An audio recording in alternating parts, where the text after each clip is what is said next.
Hi, সুপ্রিয় viewers, welcome to সুলতান আহমেদ মস্ক বা blue মস্ক in Istanbul, turkey.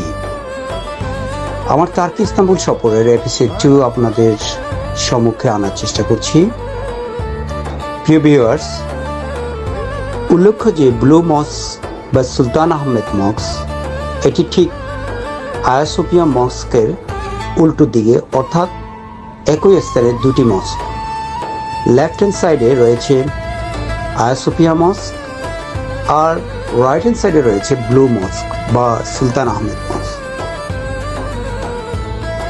অত্যন্ত সুন্দর, আকর্ষণীয় এবং প্রাচীন আধুনিক স্থাপত্য শিল্পের এক অনন্য নিদর্শন এই দুটো মস্ক।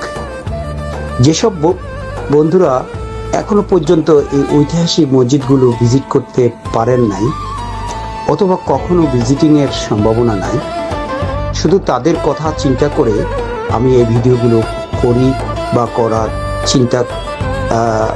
চেষ্টা করছি। আমাদের যাদের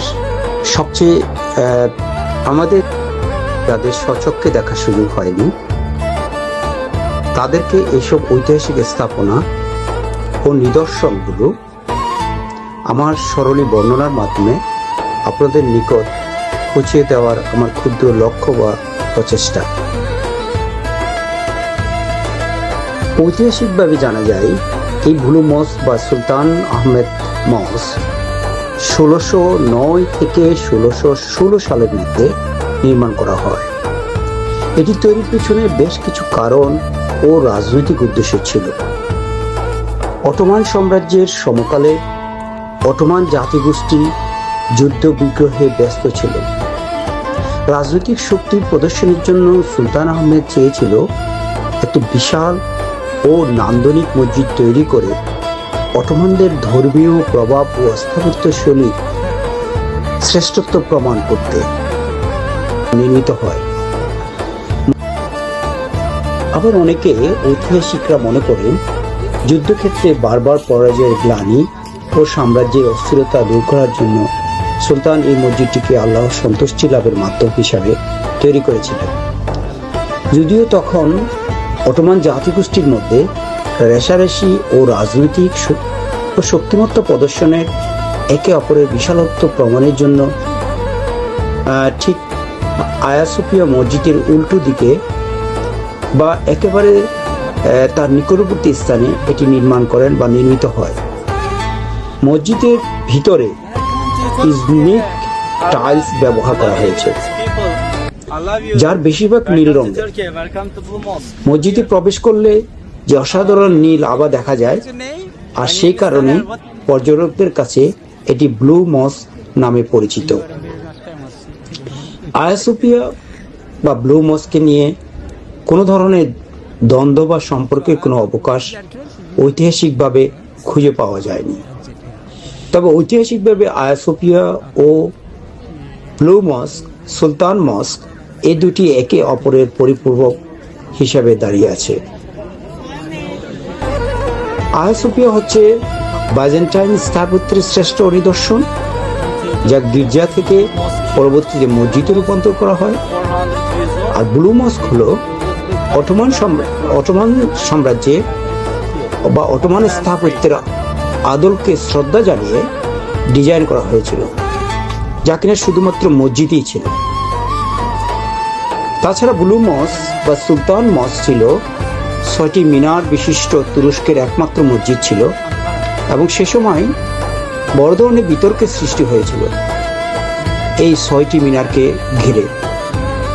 কারণ পবিত্র মক্কা শরীফের মসজিদও তখন 6টি মিনার ছিল।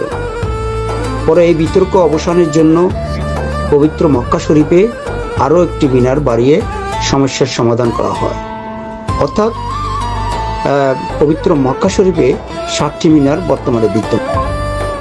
উল্লেখ্য যে আমি আগেও বলার চেষ্টা করেছি, এটি কোনো লড়াই বা দাঙ্গা থেকে তৈরি হয়নি, বরং অটোমানদের শিল্প চেতনা, ধর্মীয় ভক্তি বহিঃপ্রকাশ হিসাবে সুলতান আহমেদের শাসন আমলে নির্মিত হয়েছে।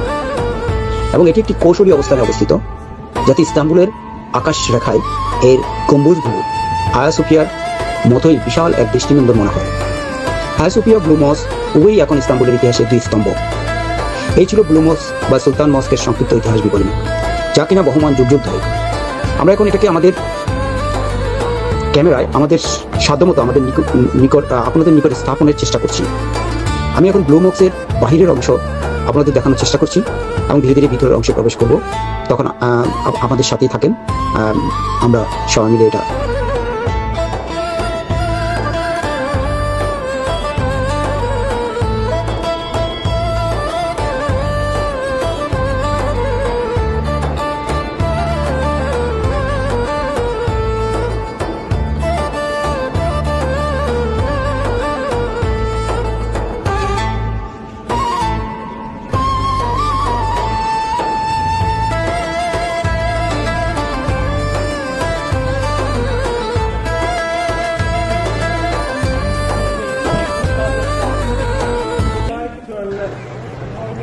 সুপ্রিয় ভিউয়ার্স, আমরা এতক্ষণ ধরে আপনাদেরকে বাইরের অংশটুকু দেখানোর চেষ্টা করেছি। এখন আমরা ধীরে ধীরে ভিতরের অংশে প্রবেশ করার চেষ্টা করছি। ভিতরের অংশে প্রবেশ লগ্নে আমরা দেখলাম সেখানে অনেক টুরিস্ট পিপল গ্যাদারিং করছে, অনেকে কিউ আপ করছে যেন ভিতরে মস্কের ভিতরের অভ্যন্তরে প্রবেশ করার জন্য।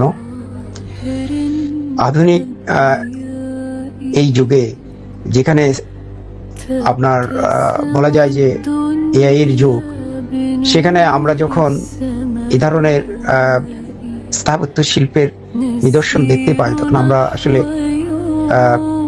অভিভূত হয়ে যাই। সেই সময়কাল যে অটোমান সাম্রাজ্যের আমলে এ ধরনের স্থাপত্য শিল্প, নিখুঁত স্থাপত্য এক নিদর্শন আজও যেন নতুন সৌরভে অথবা গৌরবে আমাদের বর্তমান সভ্যতার মানুষগুলো দেখতে পাচ্ছে, যেটা নাকি শত শত বছর আগে, হাজার হাজার বছর আগে সেই মস্ক থেকে মনে করার কোনো কারণই নাই যে এটি একটি সেই অটোমান সাম্রাজ্যের আমলের একটা মস্ক। আসলে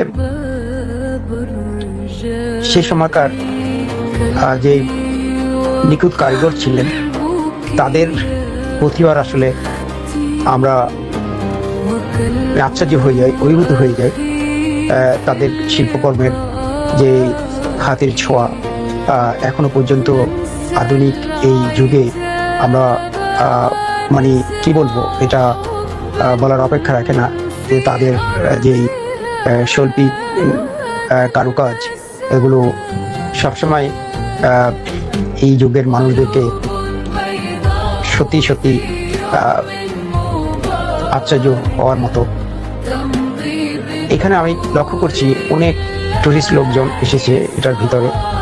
কারুকাজগুলো আপনারা দেখেন, যেহেতু এটা নামাজের টাইম ছিল না, আমার পক্ষে নামাজ পড়া সম্ভব হয়নি, তো আমাকে আবার ছুটতে হবে আরেকটা ঐতিহাসিক মস্ক বা ভিজিটের জন্য। সেই মস্কটা হচ্ছে সুলেমানি মস্ক, সেটাও ঐতিহাসিক একটা মস্ক। তাই তাড়াহুড়া করে আমি যতটুকু পারছি আমার ক্যামেরা বন্দি করার চেষ্টা করছি। সেখানে সারা পৃথিবী থেকে বিভিন্ন দেশ থেকে টুরিস্ট এসেছেন এবং তারা ঘুরে ঘুরে দেখছেন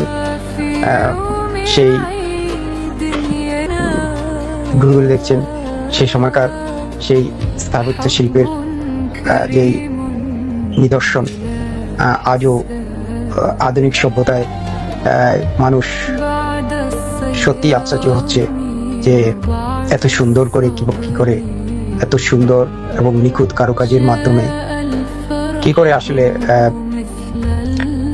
একটা মস্ক হতে পারে বা একটা স্থাপত্য হতে পারে, সেটাই আমরা আসলে সবাই দেখার চেষ্টা করছি। দেখা হয় না চক্ষু মেলিয়া। বিটিভির একটা প্রোগ্রাম ছিল, আমি লক্ষ্য করতাম, তো ওই প্রোগ্রামে মতোই আমার আজকে মনে পড়ে যাচ্ছে আমরা যারা দেখতে পাইনি খুব কাছ থেকে এই মস্কের স্থাপত্য শিল্পের অপরূপ সৌন্দর্য, তারা আসলে আমরা মিস করেছি। কিন্তু আমি চেষ্টা করেছি অন্তত তাদের কথা চিন্তা করে আমি এই মস্কের ভিতরের ভিডিও, বাইরের অংশ আমার ক্যামেরায় বন্দি করে আমি সেটা এপিসোড আকারে সকলের কাছে আমি উপস্থাপন করার চেষ্টা করেছি। আমি আসলে এই ঐতিহাসিক মস্ক একটা স্মৃতি বিজড়িত একটা নিদর্শন আমার নিজের কাছেও ধরে রাখার জন্য চেষ্টা করেছি। আমি সেই জন্য চাচ্ছি যে যারা হয়তো আসতে পারেনি বা আসার সম্ভাবনা নাই বা তাদের পক্ষে সম্ভব হবে না, তাদের জন্য এই ভিডিওটা, এই এপিসোডটা আমার করা, এবং তারা যদি একটু দেখে, আমি মনে করি যে আমার প্রচেষ্টা আর সেই লক্ষ্যেই যেন সবাই দেখতে পায়, আর যারা দেখতে পায়নি তারা যেন দেখার সুযোগ পায়। সেই জন্য আমি চাচ্ছিলাম যে আপনাদের কাছে অনুরোধ করতে, যে এটাকে যদি আপনারা আপনাদের একটু শেয়ার দেন, তাহলে সেটা অনেকের কাছে পৌঁছাবে এবং সে সূত্রে অনেকে হয়তো দেখার সৌভাগ্য হবে। আজ এই পর্যন্তই, দেখা হবে পরবর্তী কোনো ভিডিওতে। আশা করি সে পর্যন্ত আমাদের সাথেও থাকবেন, সবসময় আমাদের সাথে থাকবেন, এই আশা ব্যক্ত করে আজকের মতো এখানেই এই এপিসোডের সমাপ্তি ঘোষণা করছি। ধন্যবাদ। আল্লাহ হাফেজ।